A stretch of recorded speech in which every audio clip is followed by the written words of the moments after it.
The story kicks off the TV show called Novik Element. The host, Pat Novik, is super excited to share a massive update from the American Army, where soldiers won't be fighting wars anymore. Instead, they've got drone robots to do the job. On this show, they're giving us a live peek into a regular checkup in Tehran, Iran. There are 2 reporters on the scene wearing these shiny red bracelets, where they will be safe because the robots will consider them as assets that must be protected. The mission was led by Commander Kelly Perkins, but things get wild when a bunch of folks show up out of nowhere, trying to blow up the robots. When the situation was chaotic, an angry young man appeared and only brought a knife. Because he was considered a threat, the young man was shot by the robot in front of him. And just like that, the broadcast goes black. So back in the TV studio, Pat Novik is talking about robots. He believes the robots are beneficial because they save American soldiers' lives, but he is also upset. He also questions why robots are sent abroad but not used in America. Meanwhile, over in Detroit at the police station, there's this cop, Alex Murphy. He walks into his boss room. Her name's Karen. 2 other cops, Andrew Daniels and John Lake, are already there. It seems Alex is in some hot water. His last job went really bad. 6 people got killed and one of his work buddies is in the hospital. Alex spills the beans about how wild and dangerous his recent mission was. He was chasing after the most dangerous weapons seller named Antwine Vallon. Andrew and John had been on this case for 2 years, but Alex was pretty sure they were getting money from Vallon to look the other way. So he didn't want to chat about all the details in front of them. Once Andrew and John pieced out, Alex got into the story. He and his buddy Jack went undercover, pretending to buy illegal weapons. They met this seller, Jerry. Alex traces that the weapons sold by Jerry came from the Detroit Police's evidence warehouse, where the weapons must have been taken out by someone within the corrupt police force. Jerry gets cornered and finally spills the beans. He got the weapons from Vallon. Alex and Jack didn't waste any time. They decided to meet Vallon, acting like they wanted to buy weapons.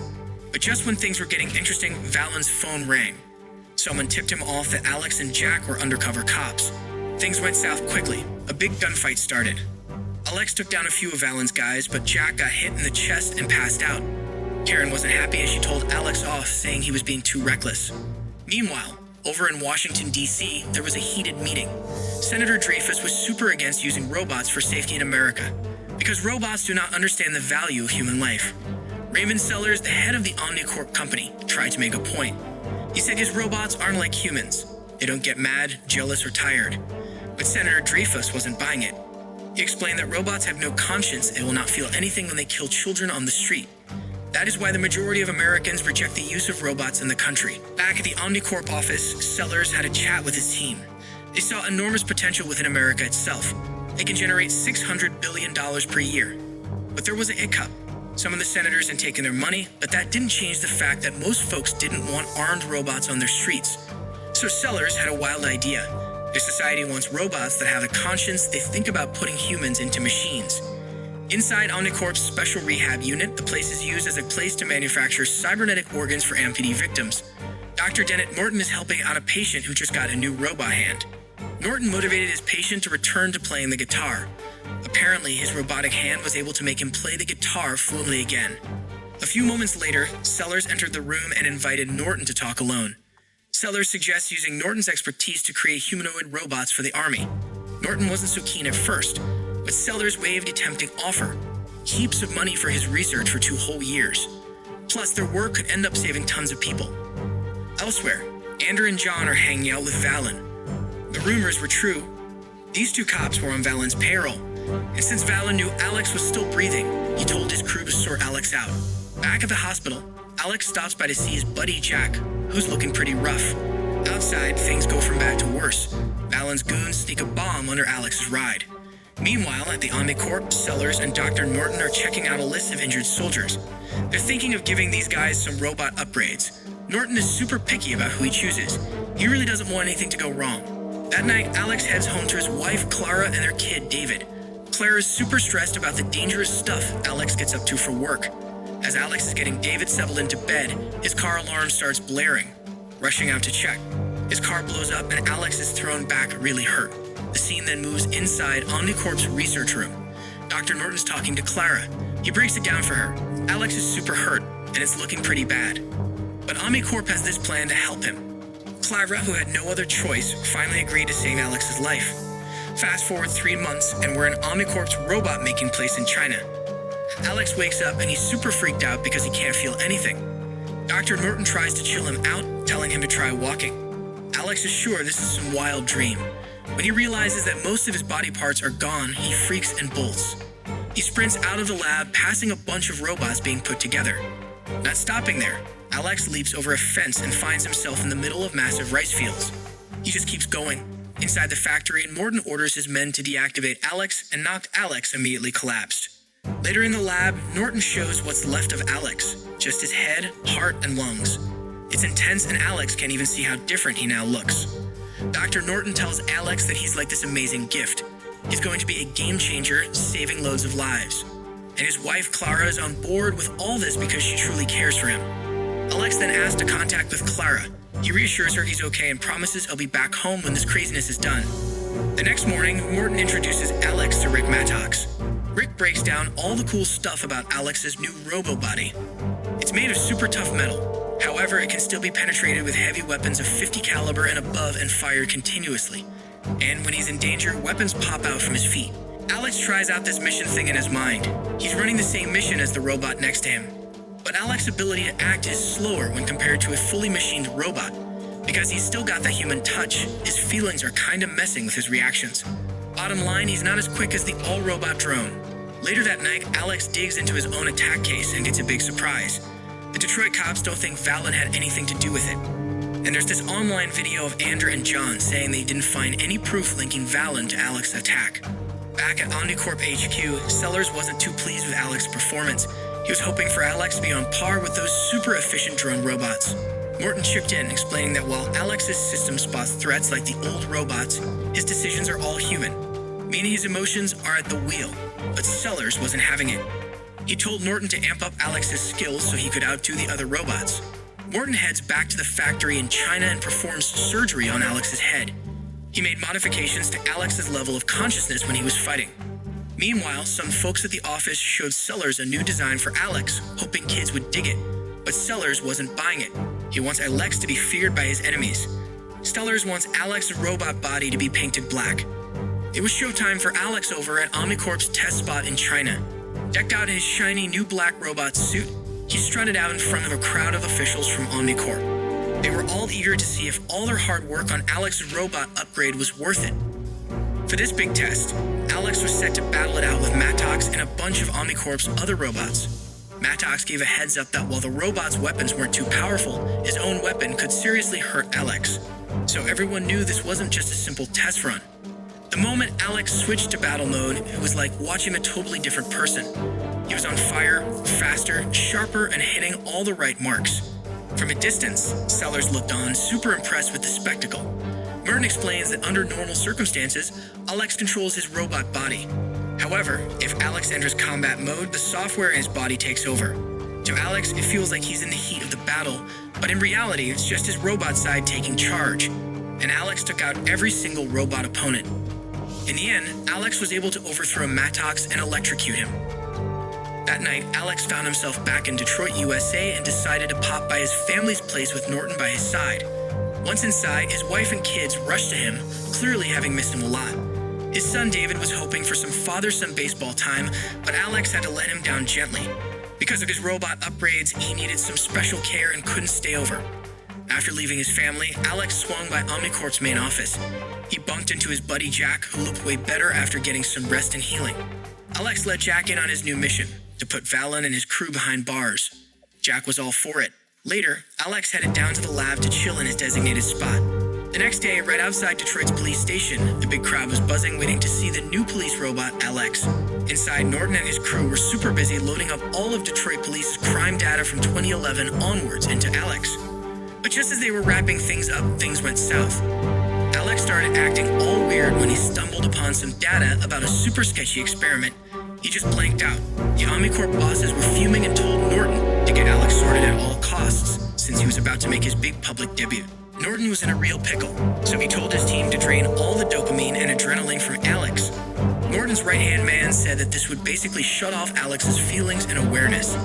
It was a tough call, but Norton went ahead with it. Once they were done, Alex left the room and his son David ran up to say hi. But the now mostly robot Alex didn't react. He just scanned people to see if they had done anything bad. This makes his wife and children worried. Up on the podium, Alex didn't say a word. He just kept scanning the crowd until he spotted a wanted guy in the audience. Without hesitation, he jumped down and zapped the dude. Back at Omnicorp, everyone was pretty freaked out by what Alex just did. They felt he was off the rails. Sellers didn't want to pull Alex out of the public eye because that would make the company look bad.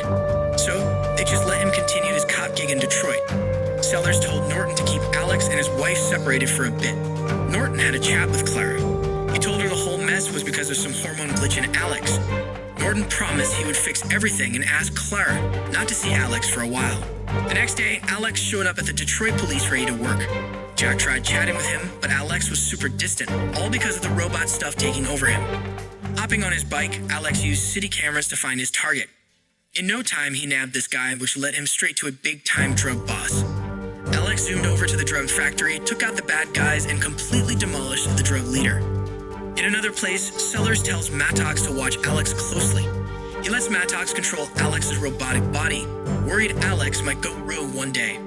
Long story short, because Alex was so good at stopping crime, Omnicorp's stock shot up. More people started to think robots policing was a good idea. Now the percentage of the public who agree that robots can be used to enforce the law is 50-50 compared to those who do not. At the Omnicorp lab, Norton told the bigwigs that Clara kept ringing him wanting to see Alex, but the Omnicorp officials weren't letting that happen. While they were chatting, they saw on a screen that Clara had blocked Alex on the street, begging him to come back home. She said their son David was so scared he didn't want to go to school. She believed the real Alex was still somewhere inside that robot. Alex didn't say anything and just drove off. Later, while on the road, Alex looked at a camera feed showing his scared son. He paused, then decided to head home. But as he got close, his robot brain sensed something. He looked at some old camera recordings and stumbled upon a video of some shady experiment. Back in the lab, Norton noticed Alex wasn't listening to orders anymore. The few of the chemicals in Alex's body were back to normal and he was waking up from his robot-like state. Norton was super puzzled about why this was happening. Soon after, Alex zoomed off on his bike. Alex was after Valen, but couldn't find any info about him in the police records. Then he remembered Jerry. Meeting up with Jerry, he got him to spill the beans about where Valen was hiding. Without wasting a second, Alex raced off to that place.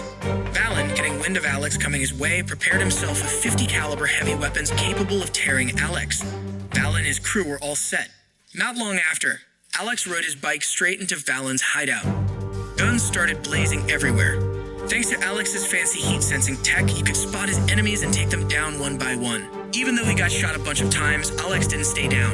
He got Valen in the end. Checking out Valen's gun, Alex found the fingerprints of two other guys, Ander and John. Turns out they were part of Valen's shady deals too. Back at the police station, Alex confronted Ander and John with the evidence. Ander tried to get all tough, but Alex quickly put him in his place. John, scared out of his wits, spilled the beans. He said that even the police chief, Karen, was in on Valen's dirty business, getting bribes to let Valen's illegal guns slide by. Alex, with a stern face, headed straight to Karen's desk. He was really mad and demanded she come clean about everything. Just then, Mattox used some techie thing to shut Alex down and he fell to the ground. The news stations were all over the story. They praised Alex for busting the corrupt cops, saying the robots can't be bought or corrupted. The news also said Alex might not make it because of all he did to expose the dirty cops. Clara, seeing this on TV, got really upset. Because of all the positive stories about Alex before, people started trusting him more. Now they're thinking maybe it's not a bad idea to let robots like Alex patrol the streets after all. At the Omnicorp main building, Sellers was in his office and couldn't believe his eyes when he saw Clara on TV. She was telling everyone how Omnicorp kept her from seeing Alex for such a long time. She was really upset and wanted Omnicorp to answer for what they did to Alex. Sellers got really nervous. But Clara said on TV he could mess up the vote about the robot law. He decided he needed to talk to Clara in person and told his guys to go get her. Meanwhile, the Omnicorp officials were freaking out. Alex had exposed a bunch of corrupt cops, and that was making some of the state officials who had taken money from Omnicorp super anxious. The Omnicorp heads were scared Alex might dig deeper and ruin their whole operation. Sellers thought maybe, once they got the law changed to let robots be used for security, they should just get rid of Alex. Norton had a face-off with Sellers. He was pretty mad because Sellers told everyone that Mattox had the green light to end Alex and went around saying Alex was on his last breath when he was actually okay. Sellers, without flinching, told Norton to make sure Alex was out of the picture. Norton, super upset, stormed out. Not long after, the rule against using robots for local security was tossed out. Sellers, not wasting any time, rang up Mattox to get rid of Alex, who was at the lab. At the same time, Morton was already at the lab. He quickly told his right-hand guy to keep the Omnicorp soldiers busy. With them distracted, Morton sneaked into the lab. He found Alex and took off a device from his head, which meant now nobody could control Alex around. Morton tried hard to get Alex to wake up. Just in time as the Omnicorp guys burst in, Alex was up and took them all down. Over at Omnicorp's main office, Sellers had a chat with Clara. He sadly told her that Alex had passed away from some heavy injuries, saying he couldn't do anything to save him. Back in the lab, Norton filled Alex in on how Sellers wanted him gone because he wasn't useful anymore. This got Alex super mad. Without wasting time, he hopped on his motorbike, zooming towards Omnicorp. Mattox saw him and quickly warned the Omnicorp guys to get ready. Hearing about Alex's approach, Sellers panicked and made a dash for the helipad to get out of there. On the way, he thought of Clara and realized she was still in the building. He hatched a plan to grab Alex's family. Downstairs, Alex was smashing his way into the Omnicorp building. Alex walked in and was immediately met by some big robots. He tried his best to take them down, but they trapped him. Alex was forced to cut off his left hand to be free. The robots had him cornered and things looked bad for Alex. Luckily, Jack came crashing into one of the robots and blocked the other robot, which was shooting at Alex because the robots wouldn't shoot unarmed people. Jack shouted at Alex to get moving. Upstairs, Clara and David were on the scene. Inside, Mattox and one of his guys cornered Alex. Alex couldn't even shoot Mattox because of some red bracelet thing that stopped him. Mattox got the upper hand, making Alex freeze up. Just as Mattox was about to finish Alex off, Jack appeared and shot Mattox and his men, but got hurt in the process. After making sure Jack was alright, Alex pressed on with his mission. Alex made it to the top of the building just in time to see Sellers' helicopter nearly there. Alex got the pilot to back off. When he got to the helipad, he told Clara and David to keep their distance. But Sellers had one of those red bracelets too, so Alex couldn't aim his gun at him. The more Alex tried, the worse he felt, like he was about to pass out. Now, it was Sellers' chance. He took out his gun, aiming at Alex's family, making Alex mad. Somehow, with all his anger, Alex got the strength to point his gun at Sellers. Sellers panicked and shot at Alex, but Alex was quicker and shot Sellers first. So Alex went down and Sellers was done for. Fast forward a bit, and Alex is back in the lab. Since his old robot suit was wrecked, Merton gave him a shiny silver one. And Alex got to be with his family again. On TV, they said that the president banned robots from being like cops. And that's how the RoboCop movie ended.